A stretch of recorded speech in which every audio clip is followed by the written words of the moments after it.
ডিম আলু দিয়ে পোলাও এত সুন্দর টেস্টি খেতে হয় সেটা আমি আজকে না বানালে জানতেই পারতাম না। প্রথমে একটা পাত্রে জল গরম করে তাতে কিছু গোটা গরম মশলা দিয়ে বেশ ভালো করে ফুটিয়ে নিয়েছি। জলটা পরে কাজে লাগবে। তারপরে বেশ খানিকটা ভালো চাল নিয়ে ওটা কিছুক্ষণের জন্য জলে ভিজতে দিয়েছি।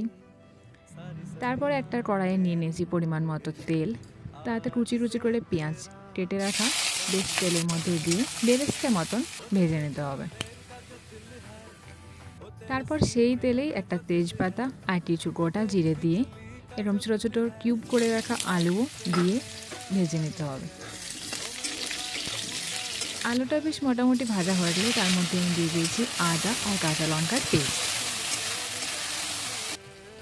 তারপর পরিমাণ মতো মশলা, যেমন পরিমাণ মতো লবণ, লঙ্কা গুঁড়ো, জিরের গুঁড়ো আর ধনিয়া পাউডার দিয়ে দিয়েছি। লবণটা একটু বেশি দিতে হবে যাতে চালের সাথেও চলে যায়। তারপর ভালো করে মশলাটা মিশিয়ে নিয়ে দিয়ে দিয়েছি টমেটো কুচি। মশলাটা বেশ কষানো হয়ে গেলে গরম মশলা দিয়ে যে জলটা ফুটিয়ে রেখেছিলাম সেটা আমি এখন এর মধ্যে দিয়ে দিচ্ছি। জলটা ফুটে এলে আমি ধুয়ে রাখা চালও এর মধ্যে দিয়ে দিলাম। তারপর মোটামুটি 80% মতো চালটা কুক হয়ে যাওয়ার পর আমি আগে থেকে সেদ্ধ করে রাখা ডিম এর মধ্যে দিয়ে দিলাম। তারপরে উপর থেকে গার্নিশনের জন্য আমি ধনেপাতা কুচি দিয়ে দিয়েছি আর দিয়ে দিয়েছি একটু সামান্য পরিমাণ ঘি। আর তারপর দিয়ে দিচ্ছি এই বেরেস্তা পেঁয়াজ।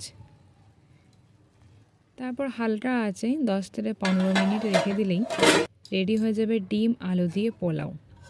আমি তো এই প্রথমবার বানালাম, খেতে দুর্দান্ত স্বাদ হয়েছিল। আপনারাও বাড়িতে এরকম সহজ উপায়ে বানিয়ে দেখতে পারেন। আর আজকে আমার এই ভিডিও ভালো লাগলে অবশ্যই লাইক, কমেন্ট অ্যান্ড শেয়ার করবেন। চ্যানেলটি সাবস্ক্রাইব করতে ভুলবেন না। ভিডিওটি দেখার জন্য অসংখ্য ধন্যবাদ।